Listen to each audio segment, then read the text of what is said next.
Hi, I'm Yaakov Katz, and welcome to another special episode of the Jewish People's Podcast by JPPI as we continue to focus on Israel's ongoing war and operation against Iran's nuclear program. And I'm really privileged to be joined by Eyal Hulata.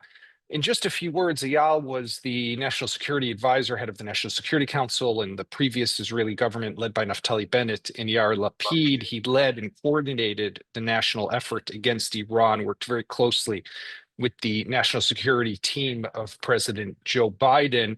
But before that, no less, Eyal was spent just over 20 years or so, 23 years in the Israeli Mossad, where he was in a number of very important intelligence and technological roles, and really has great expertise in a lot of what we are about to talk about. So, Eyal, thank you so much for joining us. Oh, and let me just say one last word, because this is also very important. He is currently a fellow at the Foundation of Defense of Democracies, FDD, in Washington, D.C. So, Eyal, thank you again for being with me. Thank you, Um, Yaakov. Indeed important. I'm I very want to proud of being join. part of FDD. I want to jump in with a piece that you wrote together with the former commander of the Israeli Air Force, Amir Eshel, back in April.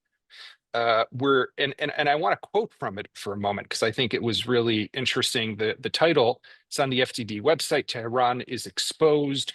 And you really just open up with is the Islamic Republic of Iran has never been so vulnerable. Israel must take advantage of this window of opportunity to defuse the nuclear threat from Tehran. You were calling for this, a couple of months already before this started on Friday. What did you see happening that made you think that this was the right moment for Israel to do what it is now doing? So, Yaakov, first, I've known the Iranian nuclear program for many, many years, as you mentioned, in many of my roles. And I've been there in the deliberations in 2012-13 that did not lead to a strike. And also to the forced buildup that happened later and the negotiation with the Americans, with the Biden administration, not to go back to JCPOA. I mean, this issue has many, many layers. But if we focus on recent months, I think what was become very apparent was aside of the fact that Iran is exposed, and I'll talk about this in a second, because we shouldn't have attacked just because Iran is exposed. We should have attacked because there was reasons to do this. And this laid on two things. The first is whether or not the negotiations with the Americans were still a potential to lead to a good deal, which was something that the Trump administration, especially in recent weeks and months, has really tightened the screws on what it is that they're looking after, full dismantlement of the Iranian nuclear program. And I think this is very, very important, that they aligned all of the ranks on this. Was this still an option? Because if yes, good. But if not, then we need to be very, very careful that Iran is not using this narrow window of opportunity to sneak towards a bomb. And in that article, we put a lot of emphasis on the difference between a preventive strike and a punitive strike, in the sense that if Iran has decided to dash to a bomb, or even to creep towards a bomb, this changes the calculus for Israel.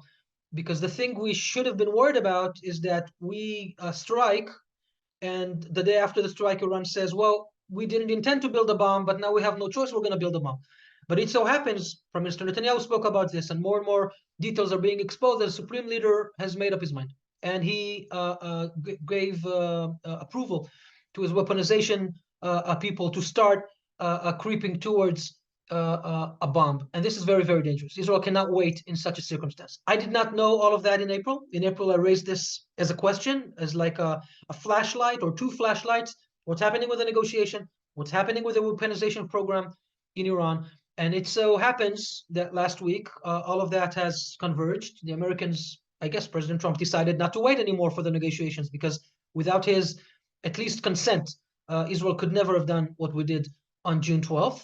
And likewise, it seems that Israel did have intel that Iran has started creeping the weaponization program. If this has all happened, Israel should act in any circumstance, let alone the fact that Iran is stripped off its air defense capabilities as for back of October of 24, and the proxies around us, Hezbollah and others that were a huge part of Iran's retaliatory capabilities, are no longer there. So I want to talk about the obviously the change here in the weaponization and that intelligence that Israel now says it has. Because what we saw for many, many years, this is, in Israel, and this better than most of the world, Israel has used allegedly a lot of covert tactics, whether it's cyber warfare, cyber weapons, whether it's assassinations of scientists and other key players, sabotaging, kinetic attacks and others against different facilities to slow down, delay Iran's progress. But Iran always moved ahead. They went back, they went forward, but it was like this dance. But eventually they've been on the threshold for a long time. Why do you think they made the decision to go for it? What changed in their calculus? Well, I think that for the supreme leader, when he did his strategic analysis, he must have asked himself, um, how good was the strategies that he chose for Iran over the last, let's say, decades? And the pillars of that were, number one, to advance a nuclear civilian program, what he called a nuclear civilian program, because in fact, he did shut down maybe most of the weaponization program back in 2003. When Israel brought the archive, the Iranian nuclear archive of the weaponization program back in beginning of 2018, we got dramatic proof of the vast work Iran was doing on nuclearization until 2003, and also a glimpse of where to look and search to make sure that they do not run. But in principle, the supreme leader back in 2003 decided that he's going for a civilian program. He wants to fortify it. He wants legitimacy. This is why he went with the JCPOA that basically legitimized his nuclear program, civilian nuclear program. That was one pillar of the strategy. The second pillar of the strategy was a proxy strategy, a ring of fire around Israel, backed by a huge amount of ballistic missiles, with a mindset that he's still committed to eradicate Israel by 2040. He just said this week after June 12th when we attacked the Iranian nuclear program. Right. And what he had in mind was, I'm going to have these proxies. They're going to crumble Israel from within, Hamas, Hezbollah, PA, activities coming from Jordan, coming from Syria, all around, backed by huge conventional ballistic capability. Over time, this will crumble Israel from within. And now he's in a position where the ring of fire has collapsed, regardless of how he planned this, right? Did Hamas decide on October 7 to break the line and to start on their own without everything being ready? I don't really know. I'm not sure it matters anymore. This was his strategy. Hamas fired the first shot on October 7. That ended very bad for Israel. That ended even worse for the proxy strategy. Hamas is no longer what it was. Hezbollah is no longer what it was. Syria has collapsed. The Houthis are not even firing today because what's one missile compared to 300 barrages? And his ballistic missiles, as vast as they were, and we're recording today. Just last night we had a horrific day of I don't know But the it's exact still a number, drop in the but bucket it's that's landing in exactly. Israel. This is Right. not what he wanted. This is not crumbling Israel. Our air defenses are Right. strong. The resilience of the public of Israel is strong. The world is supporting us. He cannot vindicate an Israel through the ring of fire and the ballistic missiles. And his civilian nuclear program is not moving. It's accumulating a lot of HEU, but he's not going closer to legitimization. He must know that President Trump has drawn a line differently than he might have expected in the beginning of the negotiation. This might not reach the agreement he wanted, like a new JCPOA of that sort. Now he has all those things in his mind. Now what? What's the next strategy for? What's he going to do? The risk we were running, and many of us have been talking about it, and I'm very happy that the Israel intelligence was deep enough to pick the signals, because this was the risk we were running. The supreme leader will decide, I have no other choice. I need my deterrent. I need a bomb. Let's start creeping towards it and be opportunistic about it. And when I have a chance, not to wait 2 years until I build a bomb, because he can accumulate the HEU, the 90% HEU in a matter of 3 weeks, but all of the other components of a bomb, a year and a half, maybe 2 years away. He decided to start moving towards that. So when he makes a decision, he can have a bomb in a shorter period of time. I think that's the rationale he went through. And I'm very happy that we had the good intelligence to pick it, especially after the intelligence fiasco of October. The ability to know that our adversaries are doing something this significant that could become existential. This is really existential. This is not, right? 100%. And I think, by the way, you worked for the prior government as national security advisor. In your other roles, you worked for all governments, but this enjoys political consensus from across Yeah. the board, right? Yair Lapid has said he completely supports the operations. This is definitely something that I don't think Israelis have a political disagreement about. But I want to ask you, Eyal, there were also a lot of questions over the years of Israel's operational capability. Could Israel do it, right? And I think that one of the questions, for example, could Israel get there? So we saw that in April and October of last year, yes, Israel can bring a lot of firepower and a lot of fighter jets to Iran. Then the question was, can Israel penetrate the nuclear facilities? And we're still seeing how that's going to play out, right? Fordo has yet to really be touched too much. That's the one that's buried deep in a mountain. Most of the focus until now has been on Natanz, a bit of Isfahan, a bit of Parchin, some other facilities potentially. Can Israel do it on its own? Do we need America to help us with Fordo? I mean, how do you see this?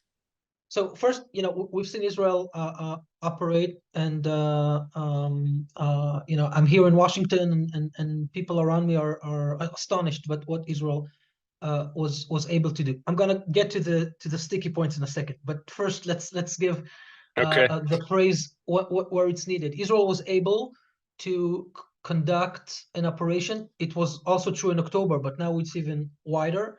That the experts in the U.S. military thought that to do what we did on June 12th is so dangerous, risk of losing pilots, a number of rounds of flights that were needed to accomplish just what we did on June 12th, really eliminating all of the air defenses, all of them, gaining freedom of flight over Tehran, which is remarkable, remarkable, Yaakov. I mean, the thought that we could literally, as we speak right now, Right, have hundreds of drones potentially over right, Iran just flying yes, around, no one would have yes. thought that's possible. And also airplanes, jet Yeah, planes armed for sure. over Tehran. That's significant. This was something. This was planned, right? I mean, as I said, I remember the planning back in 2012. The Air Force Hmm. is the Israeli Air Force is amazing, and the Israeli intelligence and the capabilities that Mossad deployed in this to support that and to touch exactly the things that are hard to do with an Air Force. This is where Mossad stepped in and did remarkable things as well. This collaboration, we always called the Air Force our long hand. Well, Israel has several long hands, right? We have intelligence, we have operational intelligence, we have Air Force. All of this came out. This was amazing. And I'm not surprised because I knew what we could do. I also, I think, contributed to force buildup. You mentioned the previous government. That was very, very important, but this is not about the credit. I'm just happy to see all this play out. Having said all of that, there are things Israel cannot do. We all understand that we caused a lot of damage to Natanz. We caused a lot of damage to the scientists and also to the laboratories of the weaponization group, which might be the game changer in everything we did on June 12th. We can get to that later if you want. But there is Ferdo, right? Everyone knows that. There is this tunnel dug under a mountain that is the clandestine or was the clandestine enrichment facility of the Iranians. We did not penetrate Ferdo. The ability of the Air Force to do this without what the Americans call the MOP, the multi-ordnance penetrator, which are really big bunker busters, only can be carried by heavy bombers such as the B-2. Israel does not have that, and our ability to take Fordo out like we potentially did with Natanz is very, very limited. That's a problem. But there is another problem. There's the stockpile of the enriched uranium, right? Iran has Hmm. a huge amount of enriched uranium, 60%, 20%, 3.5%. And Even that's at then, Isfahan, right? that's so a lot of it is in Isfahan, some of it is in Fordo, some of it was in Hmm. Natanz. The Iranians knew that they should diversify their places and not to put all of the eggs in the same basket. This is something that is difficult even when you have MOP bunker busters, right? You do not. This material does not inflame, does not.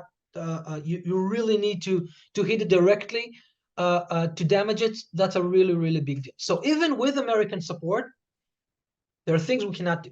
We cannot roll back all of the Iranian nuclear program, enrichment nuclear program, to where it was just by a military attack. We need to be cognizant of it. However, it was and still is very significant to take out Fordo, because in Fordo, the Iranians can say, all right, now we're serious. Now we'll take what's left of the stockpile, operate it in a place that they now know that is secure, because unfortunately Israel And has immunity, has right? immunity. and they can enrich to 90%. That is still a risk. I think there is an importance to focus in the time that I don't know how long this operation will continue, but to try and to do this. I'm not calling for American involvement in the war. This is not my position to do. Israel is not dragging anyone into the war. I wish this was a joint operation. This is what we always spoke about with the Americans. This would have been amazing if this would have happened. Maybe it won't. But even if it doesn't happen, this is, I think, where the weaponization part of this raid was so important, because the supreme leader. Let's go back to the exchange we had before about the supreme leader's options. Let's say he decides, all right, now I'm really going to do it. I'm going to enrich to 90%. Will take me 3 weeks in Fordo, and I have the material for the core. But now he has no facilities to transform this into a bomb, and he has no scientists who have done this until 2003 to over. This is not like an engineering university exercise. This is serious stuff. This is something that, you know, the Robert Oppenheimer needed the best physicists around him back in the 40s to do this. Okay, so there is no Oppenheimer in Iran, but Fakhrizadeh was taken out in 2019, and now his successors and the heads of the various efforts are also out. It might be very difficult for the supreme leader to dash to a bomb in these conditions. We will need to follow this in intel. I'm saying this even when Fordo is there. Of course, it would have been even more difficult for him to do this without of Fordo. Eyal, you spent a lot of time in the Mossad, we mentioned, and we saw really an unprecedented Mossad role in this operation. And I would even say the revealing of that role, which the Mossad traditionally does not do, putting out photos showing Mossad agents on the ground, drone factory using drones to take out some of the surface to air missile systems and the radars. I mean, what can you tell us about what the Mossad? Well, you know, You're being silent because you can't tell us anything, or you're carefully I'm being choosing silent your because words? you know, first of all, a lot of praise to Mossad, and David Barnea, head of Mossad, was able to execute something that is beyond imagination to most people, but really effective, on time, in quality and efficiency. That exactly what Israel needed from its intelligence organization. Do I like the footage being out there? I don't. I never liked when this comes out. You know, my basic inclination is that there is more residual effects when people have to guess what happened when they see the footage. So with your permission, I will not address specifically the operational details. And of course, to be fair, I wasn't there. I wasn't involved. I can't even answer. I can guess, but I can't even answer the specific things. What I can say is that this is one of the crucial goals of Mossad. As you said, I joined Mossad in 1997. Dani Atom was head of Mossad at the time, and then Ephraim Halevi that started the Iranian campaign. The wonderful years of Meir Dagan, where things really expanded dramatically, and we incorporated technology, intelligence, and operations to do remarkable things. And then Tamir Pardo, Yossi Cohen, and now David Barnea. Throughout this time, the Iran mission was core to Mossad. Mossad has invested so much of his effort, not only to gather intelligence and to know what's happening in Mossad, but also to do something about it. You know, just for examples for the people around, we've been following the archive for a long period of time, but it made small difference until we actually were able to send an operation, retrieve it, and bring it back to Israel to be used to expose all of the lies that Iran has put out, specifically on the weaponization program that we spoke right now. This is core to Mossad. It's done in Iran. It's done elsewhere. I think everyone have seen what Mossad was able to do in Lebanon with many capabilities that were, some of them were lying there for a long period of time, just waiting for the right opportunity to happen. This is key to the way that the Israeli unwritten national security strategy has been playing out. We're using these capabilities, not just waiting for war, but to either prevent war, degrade the capabilities of our enemies once the war starts, derail their strategies. This is key to Israel's national security apparatus, and I'm just proud to see everything that that Mossad has been able to do throughout the years, and specifically now. Before I let you go, I mean, you kind of touched upon this that we might not be able to get every facility. We might not be able to destroy all the fuel stockpiles, but we're able to degrade significantly the weaponization process and thereby delay dramatically their pursuit of a nuclear weapon.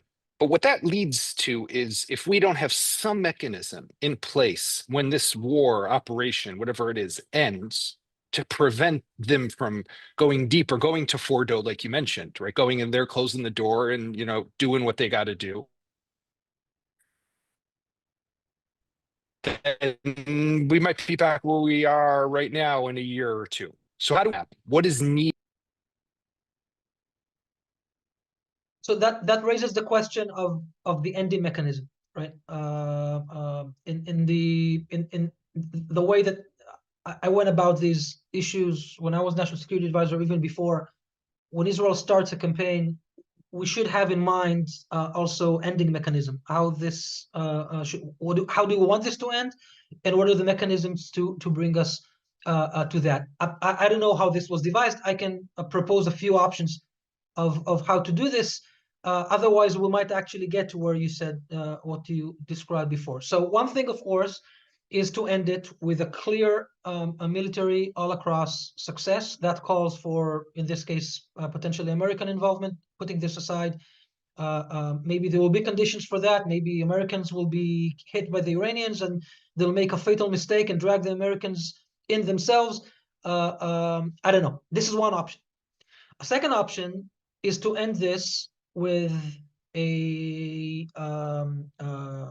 additional pressure coming from all of the other aspects around Iran, continuously cornering the supreme leader to understand that he might think he can go to Fordo, but this will lead him nowhere because we have the intel, we have the capability to combat him again, and we're backed by the US and all the Western powers. This is where I think President Trump comes in, and he already started signaling to that, telling Iran, why don't you understand when I told you you better get a deal with me? Why don't you understand? You've lost so many of your capabilities already. Come to the table and let's end this. And now, if President Trump is able to complete through a negotiation the dismantlement of the residues of the program of Iran, because he intended to do this for the full program of Iran. Now it's less to dismantle by a deal. But this is doable. I think this is what Trump is aiming at, bringing Khamenei to the table with a much weaker hand that he had before that, and reaching the outcome that he wanted. I hope this happens. I hope this happens well. This is an option that we need to pursue. The third option is that Israel will need to continue to do this on our own. We'll need to use our intel. We need to understand what they're doing. We'll need to continue to devise various operational options that will prevent Iran from making this, first to understand what they're doing and then to prevent them from making progress. This will be tedious, but this is what we will need to do And will if there is require no other action. follow-up military operations, right? Either military or other kind of shadow war to prevent them from making progress, to prevent them from building their capabilities. This is, I put this as a third option because this is the most tedious one and also potentially risky. I wish we would have taken out all of the facilities. I wish President Trump will step up and say, Iran, now is the time to give up your nuclear program, and here are the goodies you get in return, but you're never getting a bomb, and you're never getting capabilities that could yield to a bomb. And if this deal doesn't happen, this is what Israel will need to do, and we'll continue to do this. By the way, we'll need to do similar things with regard to Gaza and Hezbollah. In a point in time, the war in Gaza will Exactly. also end, Yeah. right? I don't, even if Hamas gives up and surrenders completely, what do we really believe that there won't be other extreme organizations of Hamas with AK-47 thinking of how to kill us? We will need to do this anyway on all fronts. Iran is the most important. But again, I hope there are other avenues that will be more effective and robust than that. Eyal Hulata, Israel's former national security advisor, longtime Mossad veteran, and current senior fellow at FDD. Thank you so much for being with me. Thank you.